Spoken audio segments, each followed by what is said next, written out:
that you're being recorded. Okay, go ahead, Jim. Yeah, I always feel like we're in a space capsule going to the moon or something with all this stuff. But yeah, anyways, yeah, hello, my name is Jim Devine. I'm an advocate with Homeless Voice for Justice. Homeless Voice for Justice is a grassroots organization organized by people who are or have experienced homelessness. We seek to empower people experiencing homelessness and poverty whose perspective are often excluded from the development of policies and politics through protest, education, positive policy change, and reform.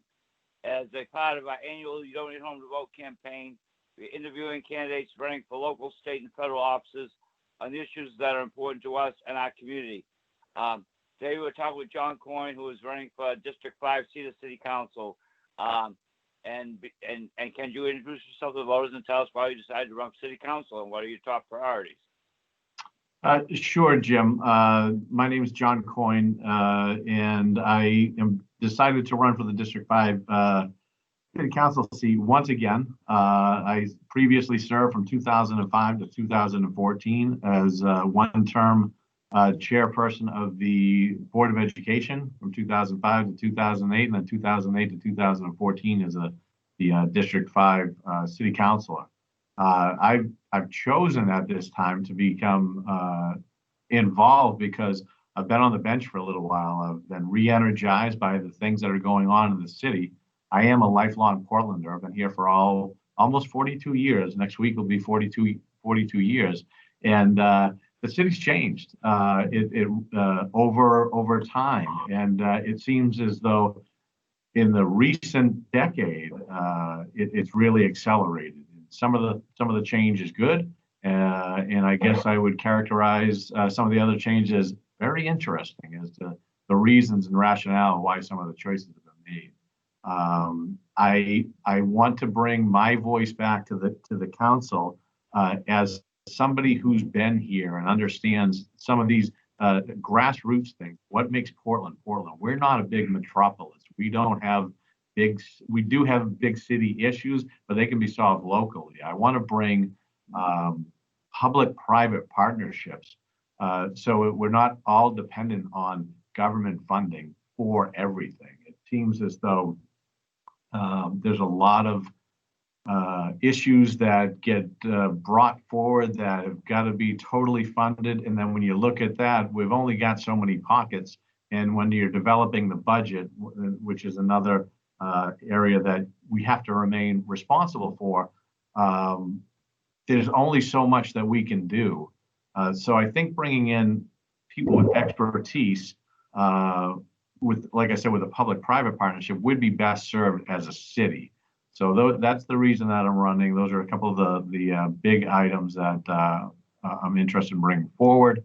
And I appreciate the Homeless Voices for Justice for having this forum. It wasn't here, in my first run in the city. So it's great to have another constituency with voice, and I'm looking forward to the rest of the interview. Wonderful. I'm letting in one of our other advocates, Ben, and I believe that, well, I'm letting him in. And then I believe Cher has the next question, but let me just get him up to speed really quickly. Hi, Ben. We're on question 2, which Cher is asking. Go ahead, Cher. Okay. I experienced unsheltered homelessness for a good part of 7 years because of domestic issues. Currently, Portland is experiencing an unsheltered homelessness crisis. There are many reasons why people don't use shelters, including having received a criminal trespass order or a restriction, or feeling unsafe with the shelter, feeling disrespected by staff shelter, sometimes having to stay hidden for their safety, and more. There are many reasons. The city has failed to adequately address these reasons why people choose to or are forced to sleep out. What will you do to address unsheltered homelessness in Portland? To address it, I think that we need to understand some of the factors that you brought forward about why people aren't why they aren't seeking out the available resources. And you detailed some great reasons why people choose that for safety or things of that nature. In my opinion, as the city has talked about the quote unquote mega shelter at Riverside Street, I'm not sold on that idea. I don't think that that's the best way to go about that. I think that there could be smaller, community-based, and for certain reasons of why, I guess accessibility is what I'm getting at, and those people, and however we organize, and whoever is the overarching person that's running, that they have staff that are well-trained, trauma-informed, because without that, if people are just doing that work just to have work, I don't think that the people seeking out the service are best served.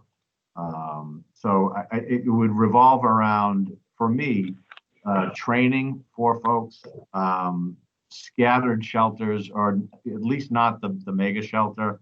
And then, first and foremost, I guess I should have said this first. We need to have people's voices at the table. We need to understand, and those who have lived experiences are probably best to be driving what works. You hear about people who aren't seeking it out. I want to know why you aren't seeking it out, and what can we as a city do better to help serve more. Thank you. So our next question, which is Carolyn, is basically you just answered it, but maybe Carolyn, you want to abbreviate the question, and if John has anything else to add, he can add it then.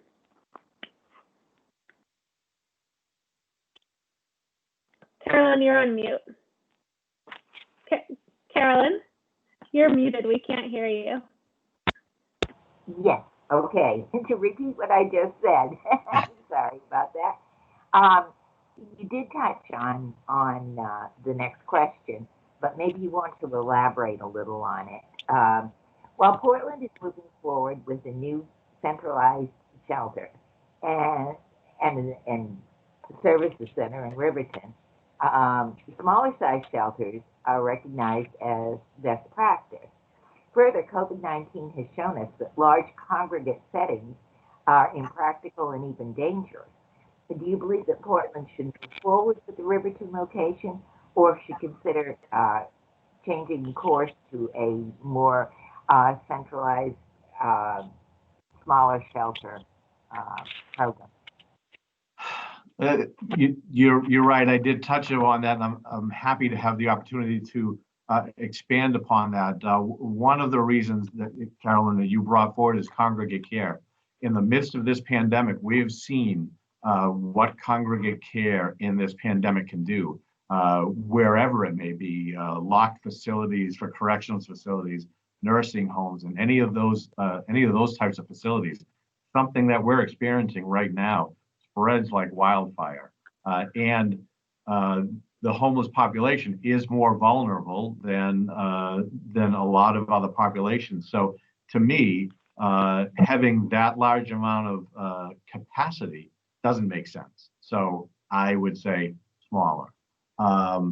There could be a reception center where folks that are experiencing homelessness could go to and see what kind of the smaller shelters would best serve. I see I'm talking with my hands a lot here. I'm sorry about that. Where it would be if we had scattered shelters with either certain services or for certain experiences that people are going through where they might feel more comfortable, that may be a way to get there, and then they become more comfortable if they have some choice. If the consumers had choice about where they went. I think if you have one spot, you have a bad experience, then what happens in the city of Portland? Then we're unsheltered. Then we're in the shadows trying to stay away. So my thought is that there's just a better way of doing this. I like a little bit of the service center modality, that you can have one-stop shopping, that you could receive counseling, medical care, hygienic needs, and all of that stuff. But could we duplicate that in smaller settings throughout the city? I think that we can. So Jim, you have the next question. Yeah. Okay. So, being an advocate with homeless voices, just as a person has to have experienced homelessness. Most of my life, I was a master electrician and electrical contractor. I was able to house myself with my income, but my struggle with alcoholism caused me to experience homelessness. So, issues related to recovery and substance use disorder are important to me personally. I had a lot of help over the years from Alcoholics Anonymous and places like Preble Street and Milestone, and I spent some time at Serenity House on Mellon Street, which has been closed down due to lack of funding, and a lot of other services have reduced their services because of funding. Do you have any ideas on how to make recovery services more available to people struggling with substance use disorder, which is a large cause of homelessness? And Jim, you're absolutely right. It's a gateway, and we're seeing it through a variety. In the work that I do, I work with at-risk young people, and we have seen diminished services for everything, and it's tragic. And when we're talking about funding and money, and that's why shops are closing down, it creates a lot from somebody who needs to refer people to services. I don't get it. It shouldn't be a money-making, and I understand businesses need to run, but when you tell me we're shutting down because we don't have funding, I kind of turn around and say, but we've got all these folks that are in need of services. So how would we get there? The public-private partnership. We're going to need to, and I think we need to bring in statewide assistance as well. We all know that that Portland ends up being where a lot of people come because we have services, and when we see a reduction, but we haven't seen any reduction in the amount of folks that we're working with, there we have a problem. So I think that, to expand upon public-private, that public we need to get at the statewide level. There are, three larger communities that all, are service centers, but Portland seems to be the place where we end up with a lot of the responsibilities. So in my opinion, is that we would need to partner with those services around substance abuse, but to expand upon it, mental health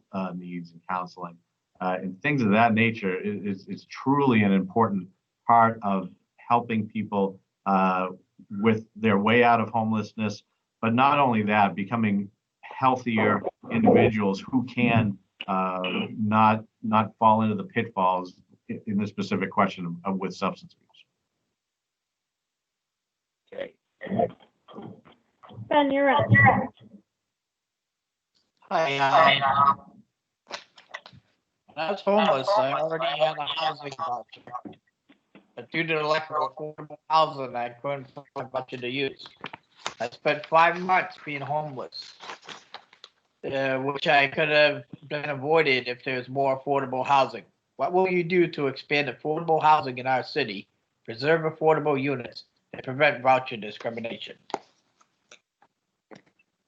This is, I think, in any forum, one of the bigger questions, as we are going through this election process. One of the questions that I kind of ask rhetorically is, what is affordable housing? What are we basing it on? Whose income are we basing it on?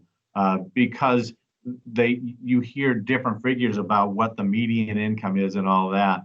And when you're looking at rental properties at $1,200 to $1,600 a month, that's not I'm not sure if I was one starting out or two suffering from things.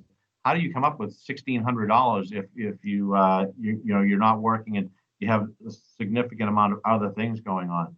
To the other part around affordable housing is the referendum question that's coming up around limiting the amount of short-term rentals. And if we support that, it could reduce the amount of rental properties that people could put back onto the market for affordable housing. The other part is around, your zoning, or, Portland zoning. When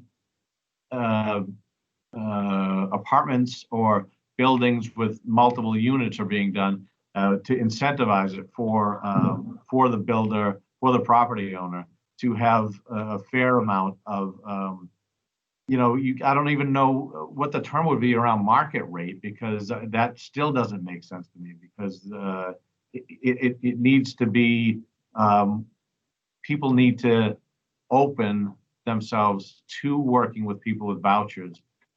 Again, with that risk youth, we have some, in that 18 to 24-year-old range, people don't want to stick their necks out. We need to work on that. Discrimination in any form is one, it's unfortunate, and if you qualify under the terms of the program, you should be allowed in.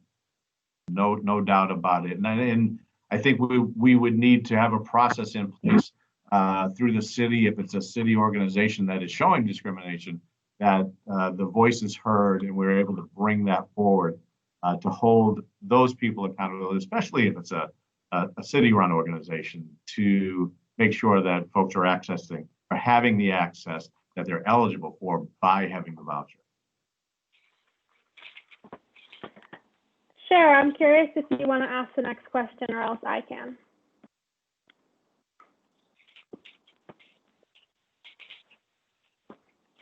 Yep, I can do that. It's about racial inequality. Sure. Yeah, correct. Yeah. Okay. The racial inequality is both COVID-19 and police brutality have shown us that we need to focus on systemic racism in our country. Black, Indigenous, and people of color are overrepresented in both homelessness and poverty, especially here in Portland. What will you do to dismantle systemic racism within Portland's social services? And how will you prioritize the needs of Black, Indigenous, and people of color residents?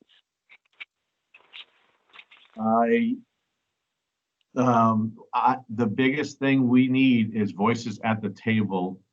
We need to have the stories told. We need to be willing to work with and listen to what those experiences are and what is needed in order to help folks feel whole. The last thing you want is members of your community not feeling like they're a part simply because of the color of their skin. Can you just give me that question one more time? I lost it a little bit. Sure, it was a long one. Okay, let me see. The Black, Indigenous people are overrepresented in both homelessness and poverty, especially here in Portland. And what would you do to dismantle systemic racism within Portland social services? And how would you prioritize the needs of the Black, Indigenous, and people of color residents? And so around the social services, the particular direction or department or area that you're looking at, we need to, we could do a review of how things are done, balanced against communities such as ours. There are times where I struggle a bit with a national thing that's going on versus our city of 65,000. While understanding that we're a small microcosm, we need to balance ourselves and take a look at communities that are similar to ours and see what some of the best practices are. We might not be doing them, and it's important for us to get best practices. And as the largest city in Portland, we can be role modeling for other cities. And if we can take a look at what we're doing and be open and honest and communicate what our findings are, and then better our practices, we can role model for others within the state in order to make the state of Maine better, more reflective, and be national leaders on how we get through. That's not a good thing. How we improve, not get through, because that sounds like it's going to happen again, but how we improve the way that we do things and the delivery of services. So everybody that comes in doesn't think about, I'm going to get the short end of the stick here. They're going to feel that they're going to get a fair shake when they come in. It's about getting your providers, our social service agencies, all throughout the city, bring them up to a level of expertise on a variety of things. And wherever we find it, we've got to be able to willing to jump in and see what are we doing and how is it affecting people and why are people feeling that they're disenfranchised over the services, and help that generational feeling that family members might have felt and passed on, and how can we break that feeling and have the new experiences become the norm in what we are and how we deliver. So Jim, you have the next question. Yeah, okay. Yeah, I've been working with HJ for 20 years, trying to ensure that people directly impacted are involved in the policy making that affects their lives. We've had 3 State House days where we brought a group of homeless people up for a sit down with Governor Paul LePage. And sometimes when there's an issue affecting the homeless community happening at City Council, we work with the shelter staff at Oxford Shelters so that people in the shelter can come up and testify at City Council and still have their bed at the shelter. So how would you work to involve homeless and people in poverty involved in the decision-making process? Thank you, Jim. We, in the times that we're going through, access to meetings like we're having right now, I think opens the availability for people to be present. And if we're working with if we have community, public and private community partners, when we're developing, if we could get into that larger, the spread out model to have accessibility and have devices present at those places. So you didn't have to worry about if you want to come up to City Hall, if you want to shoot up the street for a minute, you're going to lose your bed. So, that's got to play a part in how people feel comfortable. Getting a voice at the table is just so important. It's important in the work that I do. We have families and our young people at the table helping make decisions. We don't sit back and say, we're the professionals, we know what's best. We have to understand what works with the families that I work with. So in this case, I would feel like a necessity of having those people, whatever the issue is, however we're dealing with it, we need to have those that are going to be directly affected, whether it's a neighborhood, Homeless Voices for Justice, a new business, whatever it is. We have to have everybody at the table. Is it a longer meeting? So be it. Does it take more time to get to the end result? So be it. But we have to be heard. There has to be communication. It's got to be open. I think, unfortunately, we're going to be in this world for a little bit, and we're going to be doing Zoom meetings, phone meetings, and all this other stuff. We all, we get fatigued with it. I have more meetings now than I ever had because I don't have to drive anywhere. The unfortunate part is I'm not getting myself up out of my chair and stretching out enough. I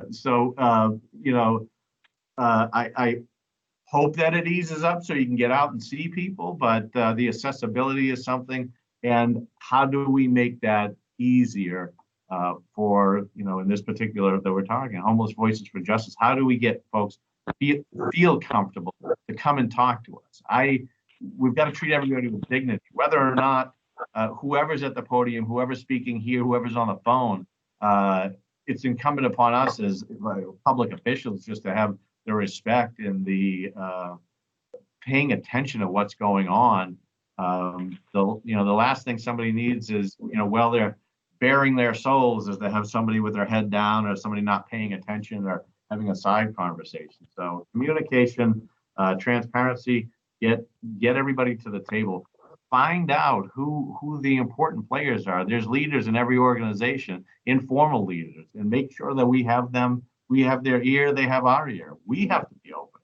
As a public official, I've got to be able to be accessible. It's I got out because I had done a decade. Going to the store to get a loaf of bread sometimes turns into 90 minutes because you see this person, you see that person, they just want to talk for a minute, but that's part of what we're getting into. And like I said, I'm sorry, Anna, I see your hand up there. I'm going to stop. But we get out, we hear people, and we're open to that. So sorry, Anna. Thank you. Don't stress about it. Carolyn has the final question. If you are elected to City Council, will you work and vote to uphold the City of Portland's longstanding 35-year commitment to provide emergency shelter to every person in our city who needs it? I would. We need to make sure Portlanders are taken care of. We need to do that in a manner where people understand what's going on in the city of Portland. If people are experiencing this, we have limited resources right now because of everything that's going on. It needs to be a group opportunity so everybody understands what's going on, how we get there, and what services that we have available. I hear the need. It's how do we get there and how do we make it accessible? In making it accessible for everybody, that's a challenge. Every group, it doesn't matter where you are, what you're talking about, have some people that just don't fit in. How do we make them feel comfortable so that they can the basics of shelter and a place to put your head, rest your body, clean up in the morning, have a meal. Those are things that are a necessity to be healthy. I've never experienced homelessness, and I have worked with families and children that have, and those are some of the needs that are talked about a lot around just the comfort of just knowing you can put your head down and not worry about anything. I can't imagine that. And my thanks to everybody here with Homeless Voices for Justice who's experienced it and have stepped up and become advocates. And Carolyn for running for office. And that's that brings a different perspective when you can sit at the table. I appreciate the opportunity to be here today. And I look forward to this run. Well, thank you very much, John Coyne, for taking the time to speak with us today and answer our questions. Yes, thank you. It was nice to meet you.